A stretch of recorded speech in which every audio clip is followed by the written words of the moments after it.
जय जय शंकर हर हर शंकर जय जय शंकर हर हर शंकर जय जय शंकर हर हर शंकर जय जय शंकर हर சமூக தனி வாழ்க்கை நெறிகள் தெய்வத்தின் குரல் 3ஆம் பாகம். ஆச்சார விஷயங்கள். ஆச்சாரங்களில் பாகுபாடு. குறள் தீர்ப்பு. எல்லோருக்கும் இத்தனை ஆச்சாரங்களை வைக்காமல் பிராமண ஜாதிக்கு மாத்திரம் வைத்ததே இந்த ரீதியில்தான். இதைத்தான் புரிந்து கொள்ளாமல் பக்ஷபாதம் என்று சிலர் சொல்கிறார்கள். சாஸ்திரங்களை செய்தவர்கள் பக்ஷபாதிகளாக இருந்திருந்தால் தங்கள் ஜாதிக்கு மட்டும் விதிகளை குறைத்து லைசன்ஸ் தான் கொடுத்து கொண்டிருப்பார்களே தவிர ஜாஸ்தியாக்கி கட்டி போட்டிருப்பார்களா? தமிழ்நாட்டுக்கு தர்மத்தை சொன்னவர்களில் மூல புருஷராக சீர்திருத்தக்காரர்கள், பகுத்தறிவுக்காரர்கள் உள்பட சகலராலும் ஒப்புக்கொள்ளப்படும் திருவள்ளுவர் என்ன அபிப்பிராயப்படுகிறார்? எல்லாருக்கும் ஒரே ஆச்சாரம் என்றில்லாமல் தனித்தனி குலாச்சாரம் என்பது உண்டு. அது பிராமணனுக்கே அதிகம். பிராமணனின் பிரம்மண்யமே அவனுடைய பிரத்யேகமான குலாச்சாரத்தால் ஏற்படுவதுதான் என்று அவர் தீர்மானமாக அபிப்பிராயப்படுகிறார். ஒழுக்கம் என்பதே ஆச்சாரம். அது உள்குணம், வெளிநடத்தை, வெளிச்சின்னம் எல்லாம் அடங்கியது என்று சொன்னேன் அல்லவா? இந்த ஆச்சாரத்தை பற்றி ஒழுகுவது பற்றி ஒழுக்கம் உடைமை என்று திருக்குறளில் ஒரு அதிகாரம் 10 குறள்கள் பண்ணியிருக்கிறார். அதை ஜெனரலாக எல்லோருக்கும் அப்ளை ஆவதாகத்தான் ஆரம்பித்துக் கொண்டு போகிறார். ஒழுக்கம்தான் மனுஷனுக்கு உயர்வை தருவது. அதனால் பிராணனை விட முக்கியமானதாக ஒழுக்கத்தை, ஆச்சாரத்தை ரட்சிக்க வேண்டும் என்று முதல் குறளில் சொல்கிறார். ஒழுக்கம் விழுப்பம் தரலான், ஒழுக்கம் உயிரினும் ஓம்பப்படும். அப்புறம் 3வது குறளில் உயர்ந்த ஒழுக்கம் உள்ளவனே உயர்குடி, அதாவது உயர் ஜாதிக்காரன். ஒழுக்கம் கெட்டவன் தாழ்பிறப்புக்காரன். ஒழுக்கம் உடைமை குடிமை, இழுக்கம் இழிந்த பிறப்பாய் விடும் என்று அவர் சொல்வதை பார்த்தால் ஒருவனுடைய குணத்தையும் நடத்தையையும் வைத்துத்தான் ஜாதியே தவிர பிறப்பினாலே அல்ல என்ற இக்கால அபேதவாதம் மாதிரி தோன்றுகிறது. ஆனால் அப்படி இல்லை என்று ஸ்பஷ்டமாக காட்டுகிற மாதிரியே அடுத்த குறளை பண்ணியிருக்கிறார்கள். மரப்பினும் ஓத்து கொளலாகும் பார்ப்பான், பிறப்பொழுக்கம் குன்ற கெடும். பார்ப்பான் என்றால் பிராமணன். ஞான திருஷ்டியால் சத்தியத்தை தரிசனம் பண்ணுவதால் அவன் பார்க்கிறவன், பார்ப்பான். ரிஷிகளை சியர் என்று இங்கிலீஷில் சொல்வதும் இதே அர்த்தம்தான். ஓத்து என்று இங்கே சொல்லப்படுவது வேதம்.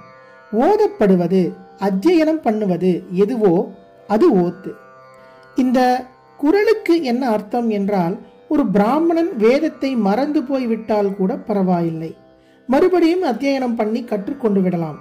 பார்ப்பான் ஓத்து மரப்பினும் மறுபடியும் மறுபடியும் என்பது அண்டர்ஸ்டுட், கொள்ளல் ஆகும் என்று ப்ரோஸ் ஆர்டர் பண்ணி கொள்ள வேண்டும். அதாவது வேதம் மறந்து போனாலும் மறுபடி கற்றுக்கொண்டு விடலாம், கற்றுக்கொள்ளல் ஆகும். ஆனால் அவன் ஒழுக்கத்திலிருந்து, அதாவது ஆச்சாரத்திலிருந்து வழுவி விட்டால் அவனது பிராமண ஜென்மாவே கெட்டு போய்விடும், அதாவது வீணாகிவிடும். ஒழுக்கம் குன்ற பிறப்பு, அதாவது த்விஜன்ம விசேஷம் என்கிற பிராமண குடிப்பெருமை கெடும் என்பது ப்ரோஸ் ஆர்டர். நவீனர்கள் ஆச்சாரமே இருக்க வேண்டியதில்லை, வேதாஸ் உபனிஷத்ஸ் என்று லெக்சர் பண்ணிவிட்டால் போதும், அப்படி பண்ணும் எல்லாரும் பிராமணர் தான் என்கிறார்கள் என்றால், திருவள்ளுவரோ பிராமணனுக்கு வேதமே மறந்து போய்விட்டால் கூட பாதகமில்லை, மறுபடி கற்றுக்கொண்டு விடலாம். ஆனால் அவன் மாத்திரம் ஆச்சாரஹீனனாக ஆனானோ அதோடு அவனுடைய பிராமணியமே போச்சு என்கிறார். ஆச்சாரஹீனம் ந புனந்தி வேதாகா என்ற சாஸ்திர அபிப்பிராயத்தை அப்படியே எக்கோ பண்ணுகிறார் தமிழ்மறை என்ற குறளை கொடுத்த பெரியவர். எத்தனை வேதம் படித்திருந்தாலும் ஆச்சாரத்தை விட்டவன் வேதத்தினால் பலனடைய மாட்டான்.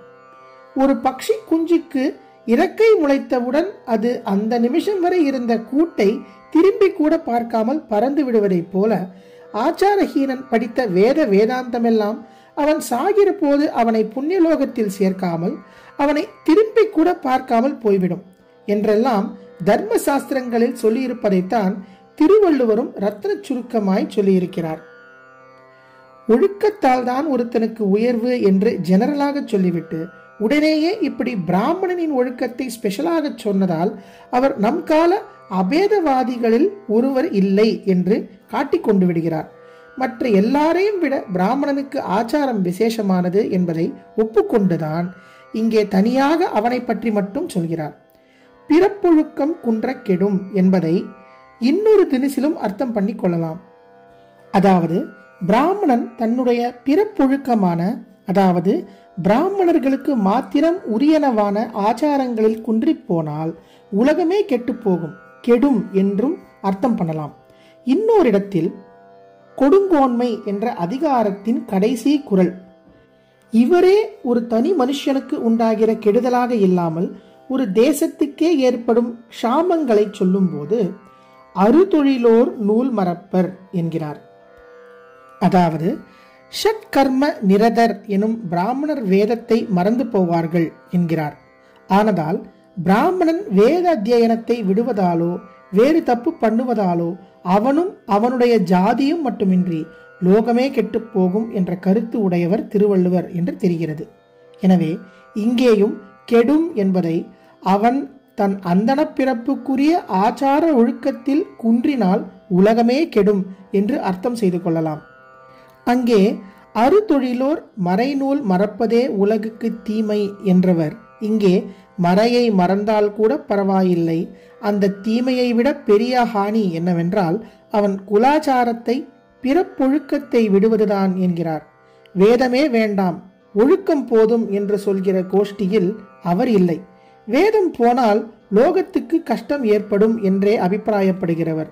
வேதத்தை மெமரைஸ் பண்ணி மனப்பாடம் செய்து புஸ்தகம் எழுதி பிரசங்கம் பண்ணிவிட்டால் போதும், ஆச்சாரம் வேண்டாம் என்ற கோஷ்டியிலும் இல்லை. இரண்டும் வேண்டாம் என்ற கோஷ்டியிலும் இல்லை, இரண்டும் வேண்டும் என்கிறார். இரண்டில் அத்தியனத்தை விடுவதை விட ஆச்சாரத்தை விடுவதே பெரிய கஷ்டத்தை கொடுக்கும் என்கிறார். சரியாக பார்த்தால் அத்தியனத்தை அடியோடு விட்டுவிடுவதை அவர் கொஞ்சம் கூட ஒப்புக்கொள்ளாதவர் என்று தெரியும். தற்காலிகமாக மறந்து போவதைத்தான் சொல்கிறார். மறப்பினும் என்கிறாரே தவிர இழப்பினும் விடினும் என்று சொல்லவில்லை. வேதத்தை விட்டே விட்டால் லோகத்துக்கு அனர்த்தம்தான்.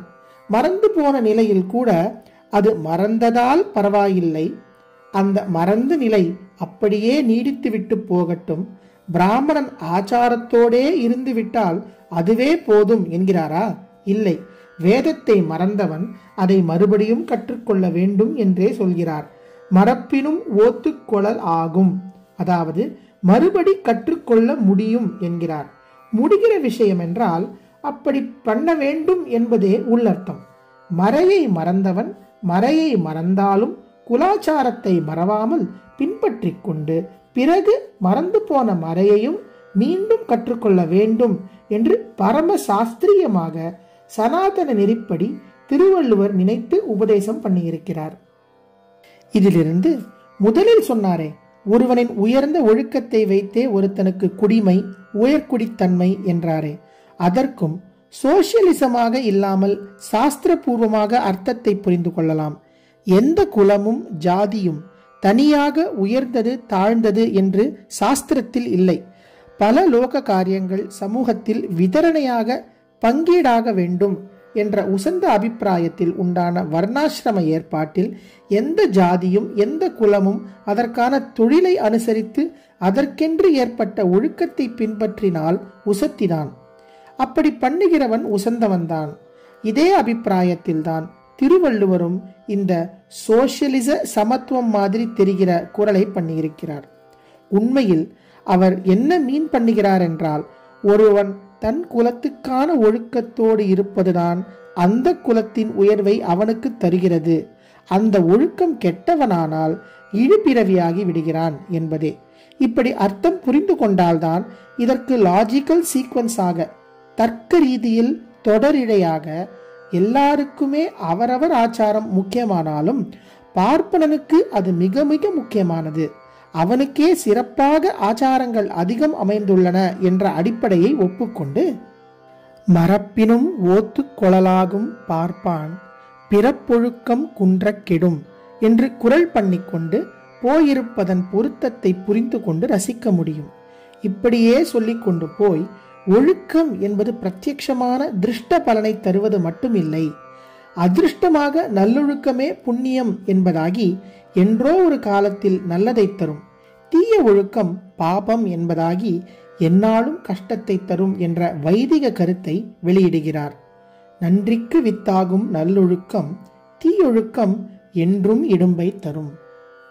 ஜெய ஜெய சங்கர, ஹரஹர சங்கர, மகாபெரியவா சரணம். जय जय शंकर हर हर शंकर, जय जय शंकर हर हर शंकर, जय जय शंकर हर हर शंकर.